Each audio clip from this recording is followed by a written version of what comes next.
Bom, gente, bom dia, boa tarde, boa noite. Eu sou o Vitor, professor da Rede Estadual de Ensino de Minas Gerais, e estou fazendo uma série de vídeos aqui sobre o PET de História. Eu estou acompanhando durante esse período de isolamento social aí as matérias do sétimo ano, e hoje a gente vai tratar aqui sobre a semana 4 do PET 2, tá ok? À direita aqui estão as minhas redes sociais, Facebook, Instagram e Telegram. Sigam lá, tá? Compartilhem os meus vídeos, dê um like aqui nesse vídeo, se inscreve no canal para vocês não perderem e também para facilitar com que esse vídeo aqui chegue até outras crianças. Tá? Hoje a gente vai dar continuidade à matéria da semana passada, eu vou voltar e revisar um pouco mais profundo as grandes navegações, com a matéria aqui voltada para o que o PET está pedindo. Eu vou fazer esse vídeo aqui sobre a matéria explicada e depois vou fazer um que eu vou deixar linkado ou aqui embaixo ou nos cards. Então o que eu vou fazer? Vou pegar os PETs, analisar ele de cima e embaixo e explicar para vocês questões por questões o que está pedindo. Então não deixe de conferir o outro vídeo. Vamos lá. As grandes navegações foi o início do processo de globalização pelo planeta Terra, quando a gente começou a ter uma conversa entre as civilizações. As primeiras ações de globalização das grandes navegações foi quando os povos europeus, principalmente os portugueses, eles navegaram mar adentro atrás de riquezas e aventuras e desbravando novas terras, tá? Essas grandes navegações, elas permitiram que os povos europeus eles conhecessem a geografia e a cultura mundial, ou seja, quando a gente fala nas grandes navegações, a gente sempre fala pela perspectiva dos povos europeus, tá certo? Principalmente os portugueses e os espanhóis, tá? E então é uma interação entre essas culturas diferentes, entre a cultura europeia e as culturas nativas de outras partes do globo. Além disso, eles também utilizaram as navegações para conquistar novos territórios. Tá? Mesmo quando a gente fala dessa perspectiva eurocêntrica, ou seja, em que a gente analisa as trocas culturais pela influência europeia, a gente tem a Europa também sendo influenciada. Qual que era a realidade então das navegações? A realidade era o seguinte: os marinheiros da época eles não tinham conhecimento do que tinha dentro do oceano, dentro do mar. Então o imaginário desses marinheiros ele era constituído por mitos e coisas que eram reais. Tá? O que era a realidade? Era a fome que eles passavam dentro do navio, porque se demorava para chegar mais no destino, eles não tinham comida suficiente dentro do navio. As doenças que proliferavam por conta da falta de saneamento básico dentro dos barcos. Os equipamentos pouco sofisticados. Hoje, se um barco ele tem navegação por GPS, antigamente não. Era ali, ó, nos instrumentos rudimentares, tá? Os erros humanos, que se errasse o caminho, podia ficar à deriva e era morte, tá?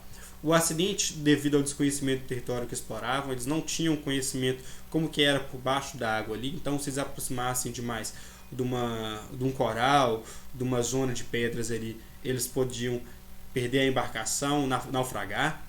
Então também tinha o risco de ser capturado por povos nativos, justamente pelo desconhecimento e por não terem uma linguagem que eles dessem para conversar. Além disso, dentro da realidade das navegações, nós também temos os perigos imaginários, que são como monstros marinhos que eles acreditavam que existiam, como lulas gigantes, sereias que encantavam os navegantes e levavam eles para dentro do mar. Maldições, então, por exemplo, eles acreditavam que se tivesse uma mulher a bordo do navio, fora do porto, o navio afundaria. Tá? Como eles acreditavam que a terra ela era plana, eles também acreditavam que acabava no abismo. Então eles iam chegar no momento, ia ter uma cachoeira e uma queda ali. Tá? Então isso também era um perigo imaginário que eles tinham. E a zona tórrida. Outra crença dos povos é que na região da linha do Equador, as águas aqueciam, ferviam e queimavam os navios.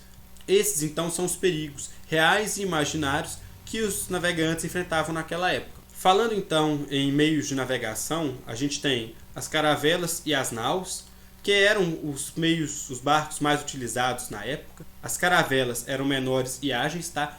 Tinham comprimento médio de 23 metros e com capacidade para carregar até 50 toneladas. Já as naus eram maiores, elas eram dotadas de alguns poucos canhões, porque o objetivo maior delas era um comercial. Tá?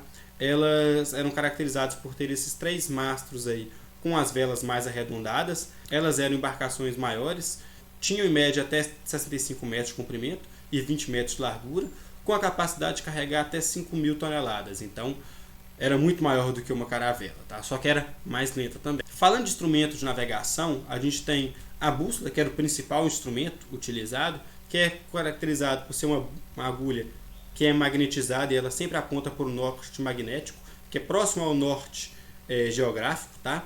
Permitindo com que os navegantes achassem determinadas direções.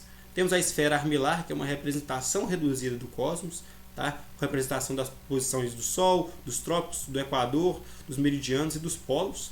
Temos o astrolábio, que é usado para medir a altura dos astros acima do horizonte, e eles usavam isso para poder medir a posição do navio em relação às estrelas. Então vocês podem ver que ele apontava o astrolábio para a linha do horizonte e a partir da inclinação até achar a estrela, eles conseguiam determinar a posição do navio. Tá? Tem o sextante também, que eles medem a distância angular entre o astro e a linha do horizonte e também é utilizado para determinar a posição do navio. Temos a balestilha, que é um instrumento complementar à esfera armilar. Tá? Ele é utilizado para medir a altura em graus que une o horizonte ao astro. Tá? E dessa forma eles determinam os azimutes. Qual é o contexto europeu então? Nós temos uma população ansiosa por uma transformação social com o fim da Idade Média, nós temos centralização política, fortalecimento dos estados nacionais e uma necessidade de expansão econômica, tá? Que é fruto desse cenário de acumulação primitiva de capital, do fim do feudalismo e início do absolutismo, tá certo? Nós temos novas fronteiras terrestres definidas, ou seja, Portugal sabia onde era o reino dele, Espanha estava também já buscando uma unidade, e a busca pela conquista de novas terras e expansão política dos monarcas. Então, por exemplo, o monarca de Portugal, ele queria novas terras, queria conquistar, aumentar o reino dele, tá? Porque novas terras significavam riquezas. O metalismo ele fomentava essa ideia da existência de ouro e de prata no além-mar e que estimulou a colonização da América. Então, por mais que eles chegassem aqui no início não achassem ouro e prata, eles continuavam procurando porque tinha já esse imaginário. Os setores mercantis favoreceram a expansão marítima em busca de novas regiões, tá? Fornecedores de especiarias e também de mercado. Então, eles buscavam uma nova rota para poder buscar especiarias, mas também buscar novas pessoas para poder comprar os produtos deles. Além disso, a gente tem a necessidade de chegar à Ásia por outros meios, porque nesse meio tempo, como eu expliquei no vídeo anterior, a gente tinha a cidade de Constantinopla, que era o principal meio de acesso entre a Europa e a região das Índias, que tinha sido tomada pelos turcos otomanos lá em 1453. Isso favoreceu o enfraquecimento do comércio italiano, tá? Mas, por outro lado, incentivou a descoberta de uma nova rota pelo mar, uma rota alternativa. O comércio europeu ele já crescia desde o início da Idade Média, lá do século XI, e ampliou sua dimensão, tá? Contribuindo pelas cruzadas que influenciaram o pensamento das grandes navegações, já que a conquista de novos territórios, de novas regiões, significava aumento de fiéis pela igreja. Então, a igreja estava aliada com a burguesia aí, porque novas terras significavam novos fiéis e significavam um novo mercado consumidor, além de especiarias chegando também. Falando então do expansionismo português, a classe mercantil de Portugal ela tinha um receio de um direcionamento econômico para o lado do feudalismo, ou seja, de você ter uma remissão do mercado voltar ao que era anteriormente. E por conta do casamento da princesa portuguesa Beatriz com o rei João de Castela. Tá? Com isso, a gente teve a ascensão de um novo monarca, o Dom João de Avis, filho bastardo do Dom Pedro I de Portugal, que não é o mesmo Dom Pedro I do Brasil. A dinastia do Dom João Avis, então, ela tinha ligações já com a atividade naval e com a navegação costeira, porque era assim que eles faziam a navegação até então, pela costa. Na historiografia contemporânea, a gente tem um debate aí se existia ou não uma escola de navegação em Sagres, que possivelmente teria influenciado um avanço em conhecimento náutico pelos portugueses. Mas enfim, o fato é que os caras tinham conhecimento. Além das coisas que eu já falei, nós temos a localização geográfica de Portugal, que ela tinha toda a costa oeste voltada para o mar. Nós tínhamos a ausência de conflitos externos na formação do Estado português, então era um Estado já consolidado. O conhecimento náutico obtido ao longo de séculos por conta dessa navegação costeira e por contato com o meio árabe, que a cultura árabe naval ela era mais evoluída. Nós tínhamos o apoio da burguesia lá de Lisboa, que buscava ampliar os seus ganhos comerciais com a expansão marítima e os lucros obtidos com as atividades comerciais na região costeira da África, tá? Que garantia uma longevidade do processo expansionista. Então, essa série de fatores juntaram para que Portugal fosse pioneiro na exploração dos mares.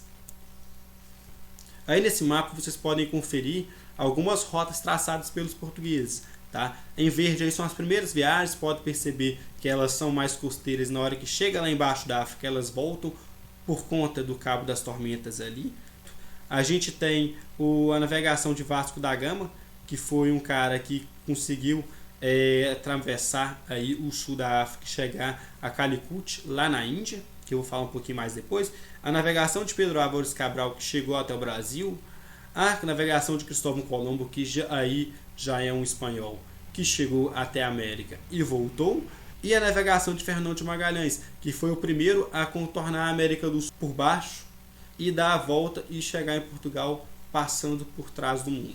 As conquistas portuguesas elas tiveram início lá em 1415, com a conquista da cidade de Ceuta, tá? Que é um importante entreposto comercial que fica ao norte do atual Marrocos, ali na divisa da Europa com a África, tá? Que é separado por uma faixa de mar bem curta. Os portugueses foram atraídos pela oportunidade de rápido enriquecimento com a tomada dessa cidade de Ceuta, tá? Porque lá eles poderiam saquear riquezas africanas e controlar as atividades mercantis da região. Então eles tomaram Ceuta primeiro, depois disso eles tomaram impulso e em 1419 conquistaram a Ilha da Madeira. Em 1434 o Gil Eanes ultrapassou o Cabo Bojador, que é um cabo que fica a oeste da África, tá? Entrando em contato com os mercados de ouro na costa da Guiné. Então aí já começava o interesse português no ouro africano. Conforme eles iam avançando em direção ao sul do continente africano, eles iam instalando feitorias, que eram como eles chamavam os entrepostos comerciais, que serviam para abastecimento das embarcações e trocas mercantis com os povos africanos da região costeira. Tá?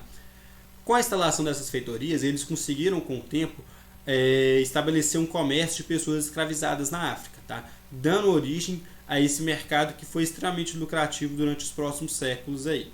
Em 1488, Bartolomeu Dias ele contorna pela primeira vez aí o Cabo das Tormentas, que depois foi renomeado pelo Dom João II Cabo da Boa Esperança. Em 1498, Vasco da Gama, que dá origem ao nome do time, ele foi responsável por alcançar a atual Índia na região de Calicut, como eu falei com vocês no mapa lá atrás, trazendo pela primeira vez especiarias da Índia pela nova rota. E essa conquista ela foi responsável por enfraquecer ainda mais o comércio de terra, porque quando os turcos tomaram Constantinopla, eles buscaram outras alternativas, outras rotas por terra, que não eram viáveis financeiramente, fazendo com que o produto ficasse cada vez mais caro. Então, quando o Vasco da Gama ele chega a Calicut e traz especiarias pela essa nova rota, a gente tem uma diminuição do comércio pela terra. Tá? A expansão portuguesa ela se completa aí em 1500 com a chegada de Pedro Álvares Cabral no Brasil. Muito obrigado, curta o vídeo se vocês ainda não curtiram, se inscreve no canal se ainda não são inscritos e me sigam nas redes sociais, beleza? Para os próximos vídeos. Muito obrigado, compartilhe esse vídeo aí com seus amigos e até a próxima.